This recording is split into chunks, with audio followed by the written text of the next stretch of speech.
In a world where genius isn't earned but handed out once a year, one ordinary man is about to become the smartest human alive. But brilliance isn't always what it seems. Instead of saving civilization with dazzling inventions, Evan Trill has a different agenda.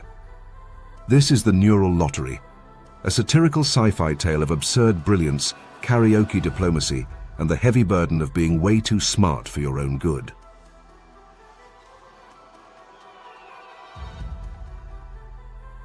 Act 1, the setup. The Neural Redistribution Authority always described the lottery as a fair and equitable system for ensuring intelligence is distributed across the population in a socially just manner.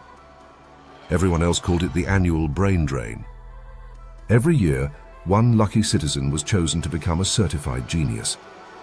Their intelligence spiked to stratospheric levels, granting them instant mastery of quantum physics, interstellar navigation, and the ability to finally solve their taxes without crying. The catch? The rest of society had to pay for it. Literally. To give one person brilliance, the system siphoned a little IQ from everyone else. Just a pinch, just enough that most people wouldn't notice. In theory. In practice, the whole planet spent the week after the lottery wandering around forgetting how to spell restaurant. Evan Trill had never worried about the lottery. He was average in every way.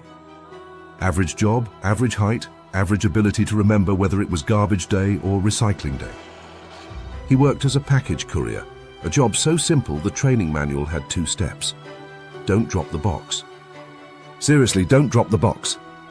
So when the announcement came, he didn't even glance at the big broadcast screen mounted over the delivery depot. Someone always won, but it was never him. His co-workers clustered together, muttering, taking bets. And then the screen lit up with his face. "Congratulations, Citizen Evan Trill," boomed the cheerful AI announcer. "You are this year's recipient of the Neural Lottery. You are now officially the smartest man alive. Please report to your local redistribution office to receive your ceremonial thinking cap." The depot went silent. Then someone dropped a box. The first thing Evan noticed about being the smartest man alive was that everyone instantly hated him. His manager, a wiry man named Polk, stared at him with the grim intensity usually reserved for moldy sandwiches. "You'll be quitting, I assume," Polk said. "Quitting?" Evan blinked. "You're a genius now. Can't have geniuses delivering boxes. It's bad optics." "But I like delivering boxes," Polk sighed. "Listen, Evan. You're supposed to cure cancer, invent faster-than-light travel, or at the very least redesign the company's delivery drones so they stop dropping parcels in swimming pools. If you stay here, people will think the lottery's broken." "It is broken," muttered another courier who was currently trying to remember how to spell his own name. Evan's family was no better. His mother called immediately. "Evan, sweetheart, don't forget where you came from. You'll need to buy your father and me a hover condo now. And your cousin Jarek wants you to write his college entrance essays." "I just got smart 10 minutes ago," Evan protested. "Then you should be able to write 10 essays in 10 minutes, his mother replied. "That's how genius works." His father chimed in from the background. "Ask him about the hover condo." The government didn't waste time either. Within the hour, 2 men in grey suits appeared at his door. "Citizen Trill," one said. "The Ministry of Applied Genius requires your presence, immediately." "I haven't even had lunch yet," Evan said. "Lunch is for non-geniuses," the other replied. They escorted him to a sleek, sterile office with walls that pulsed faintly, as though the building itself was concentrating. An official in a glittering robe leaned forward across the desk. "Evan Trill," she said solemnly. "Do you understand the responsibility that comes with your new intelligence?"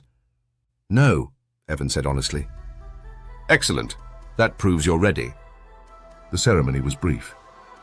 They placed the ceremonial thinking cap on his head, a ridiculous golden hat shaped like a light bulb. He immediately felt his brain light up. Equations, solutions, algorithms poured through his mind like floodwater. For the first time in his life, Evan understood string theory. He also understood that his socks did not match, that his shoelaces had been tied incorrectly for years, and that his apartment lease had 3 illegal clauses in paragraph 12. The robe-wearing official beamed. How does it feel to be the smartest man alive? Evan hesitated. Itchy. Word spread fast. The next day, news channels plastered his face across every screen. Evan Trill, genius of the people. New genius seen buying donuts. Does he know something we don't? Experts agree. This year's winner looks like a guy who eats string cheese the wrong way. Strangers stopped him in the street. Hey, genius, can you fix my car's fuel cell? Others shouted, Solve world hunger already, we're late for dinner. One woman pushed a baby into his arms. This is my daughter. Please make her bilingual. Evan wasn't sure what to do. The whole point of being average was that no one ever expected anything from you. Now he had entire planets waiting for him to invent miracle cures before bedtime. He sat on his couch staring at his walls. Equations danced before his eyes. He could solve a dozen problems right now. Energy, medicine, maybe even warp drives. Instead, he picked up a Rubik's Cube he'd never managed to solve. 30 seconds later, it was finished. He felt a surge of triumph. Yes, I am unstoppable. Then his door buzzed again. The government was back. Citizen Trill, the grey-suited man intoned. It is time for your first assignment.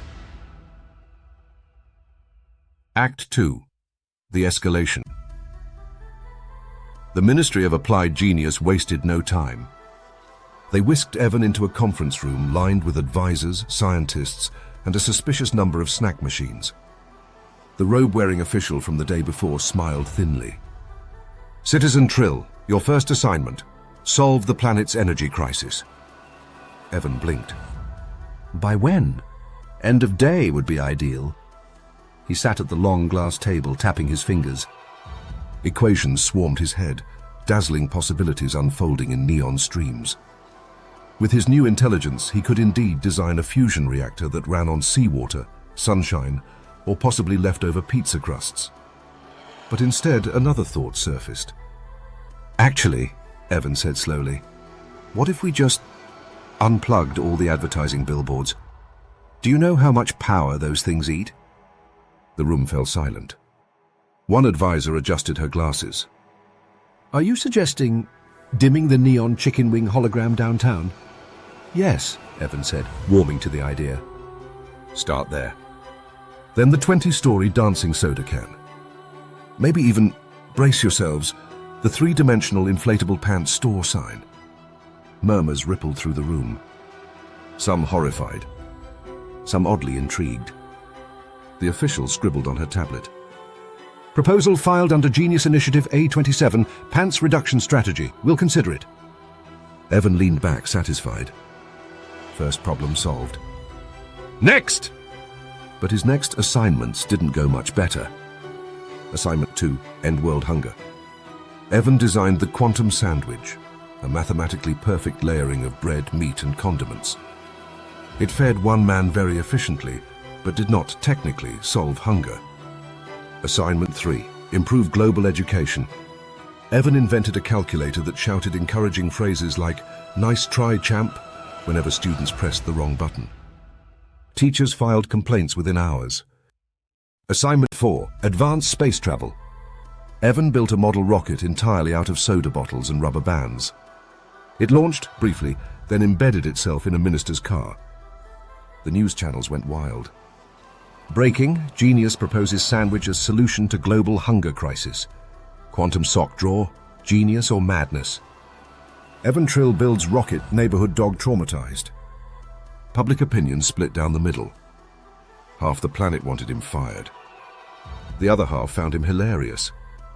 The Ministry of Applied Genius didn't know what to do. Geniuses were supposed to provide breakthroughs, not slapstick. But the redistribution system couldn't be reversed. For 12 months, Evan Trill was locked in as the smartest man alive. At first, Evan tried to use his new mind responsibly. Truly, he did. But every time he sat down to tackle something serious, intrusive genius thoughts bubbled up.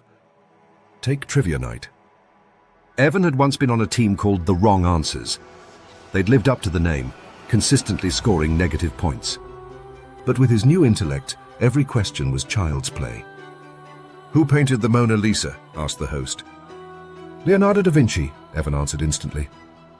Also, he left it unfinished, which is why the background perspective doesn't match. The host stared. "Correct. Next question." What's the capital of... Trick question, Evan cut in. That country collapsed in 2245. Technically, its last functioning capital was the offshore oil platform Sigma 3. The host dropped his microphone. By the end of the night, Evan's team had scored so high the scoreboard caught fire. They were banned for life. Evan was delighted. Next came petty revenge. Evan remembered Polk, his manager at the depot, who'd sneered at him for being bad optics. So he devoted 3 entire days of genius to designing the ultimate workplace insult. It was a 17-syllable phrase written in ancient Sumerian, mathematically structured so that once heard, it could never be forgotten. Scholars later described it as the verbal equivalent of stepping on a Lego barefoot in the dark.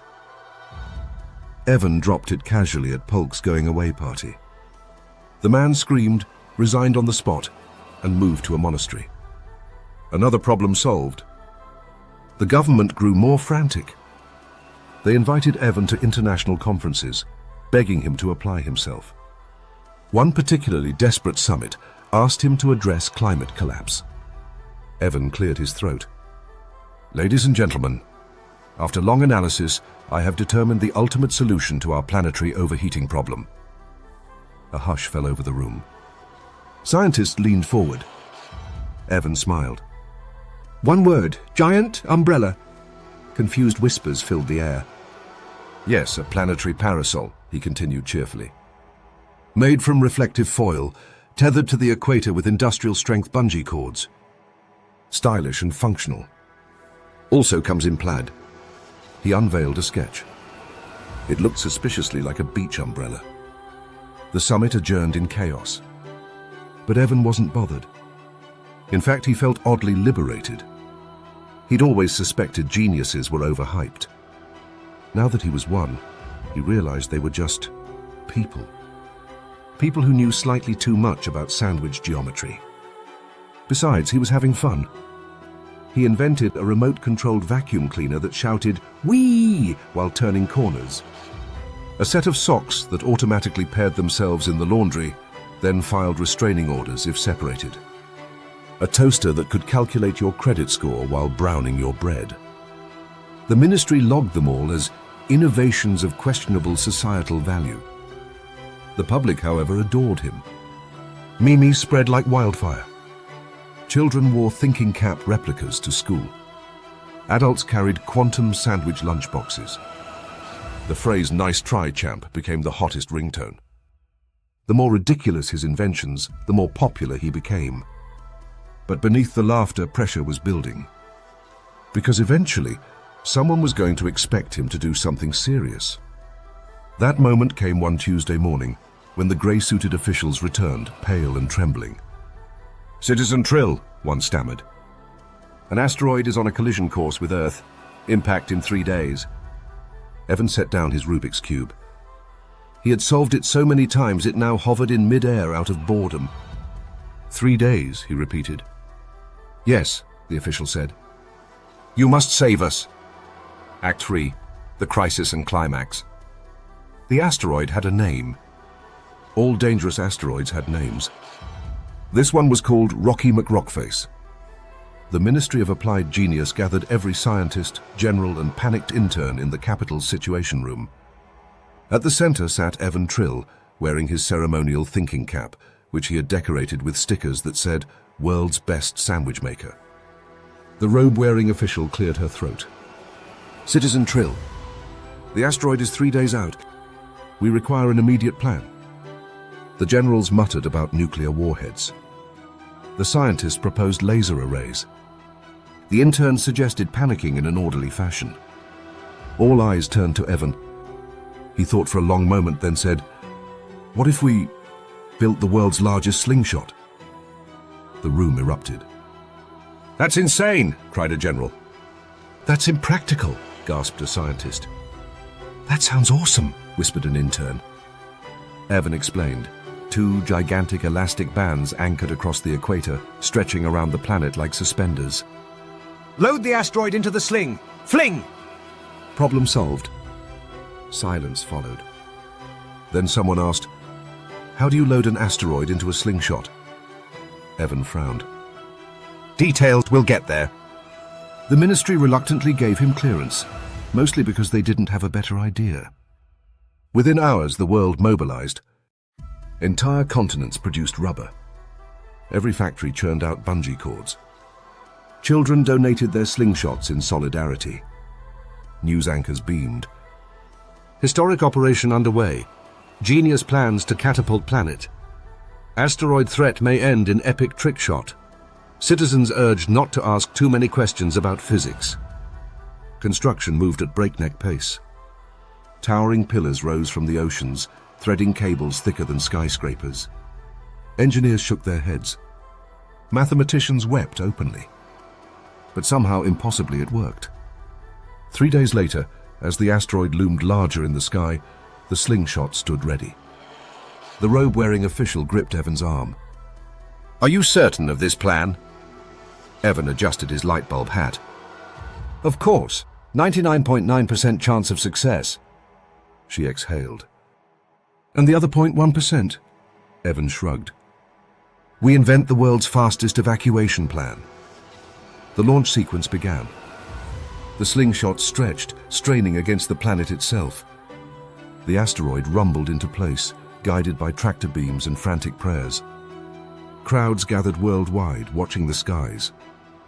Children held their breath. Adults clutched their thinking cap replicas. 3, 2, 1. Evan pulled the release lever. The planet shuddered. The sky screamed.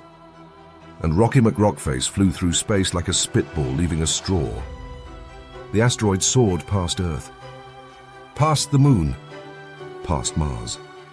Straight into deep space, never to return. The slingshot snapped back with a thunderous twang, accidentally knocking several communication satellites into a neat stack.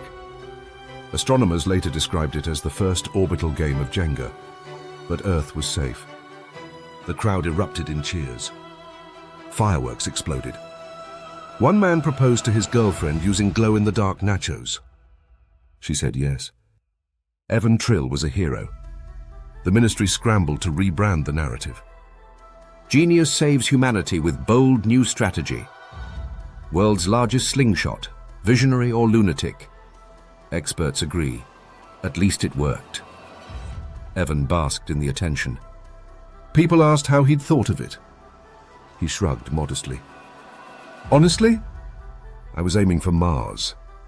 Thought it'd be funny to give them a new moon. But the celebrations weren't over. 2 days later, Earth received a transmission. The asteroid had collided with an alien scout ship in deep space. The aliens were furious. Who threw this rock? Their message demanded. The ministry panicked. Interstellar war loomed. Officials begged Evan to intervene. So he did. He invited the aliens to karaoke night. It turned out aliens loved karaoke. They arrived in massive warships, bristling with weapons, ready for vengeance. But when Evan handed them a microphone and queued up "Don't Stop Believin'," their tentacles started tapping. Their mandibles clicked to the beat. By the second chorus, the entire armada was singing in unison. The war was called off. Instead, Earth signed a cultural exchange treaty based entirely on karaoke competitions. Humanity gained galactic allies. The aliens gained access to Earth's most sacred tradition, power ballads. Evan's reputation soared. He wasn't just a genius. He was a legend. Children dressed as him for costume day. Companies sold thinking cap plush toys. One country even renamed its capital Trillville.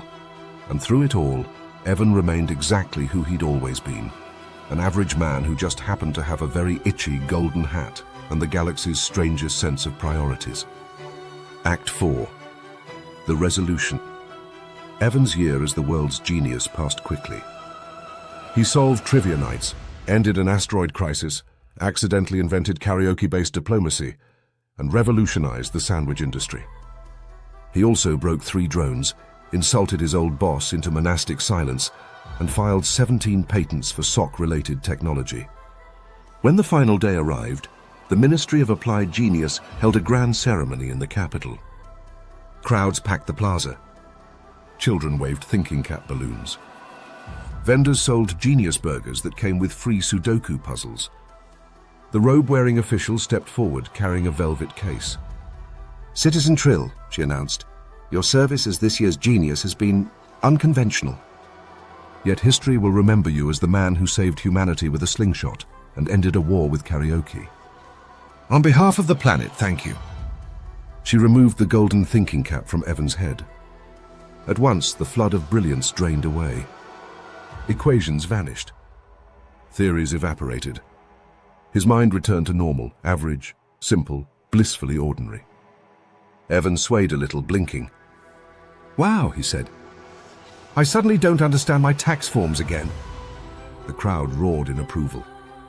The next day, news feeds were still buzzing with his accomplishments. Commentators debated whether his slingshot plan had been genius or lunacy. Memes of karaoke aliens swept the net. Children begged for slingshot toys. But Evan? He was back at the delivery depot, scanning barcodes. His new manager, a kindly woman with the patience of a saint, asked him why he'd returned. You saved the world, she said. You could be rich, famous, anything you want. Evan shrugged. I like delivering boxes. It's simple. Step 1, don't drop it. Step 2, seriously, don't drop it.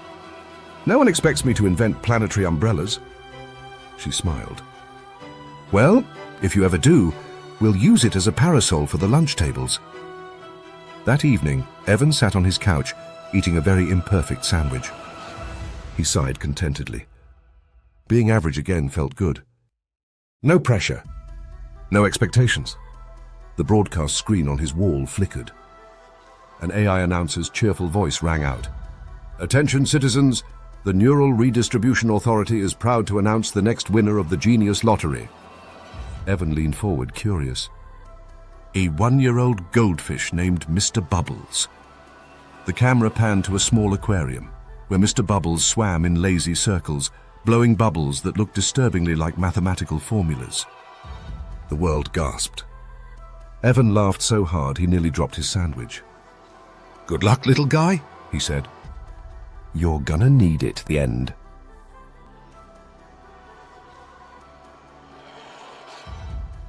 And that was the Neural Lottery, the story of how one very average man saved the world with a giant slingshot and ended an alien war with karaoke night.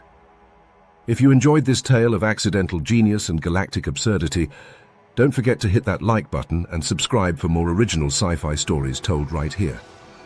Next time we'll dive into another strange spark from the edge of imagination, where the rules of science fiction bend and sometimes break in the funniest ways.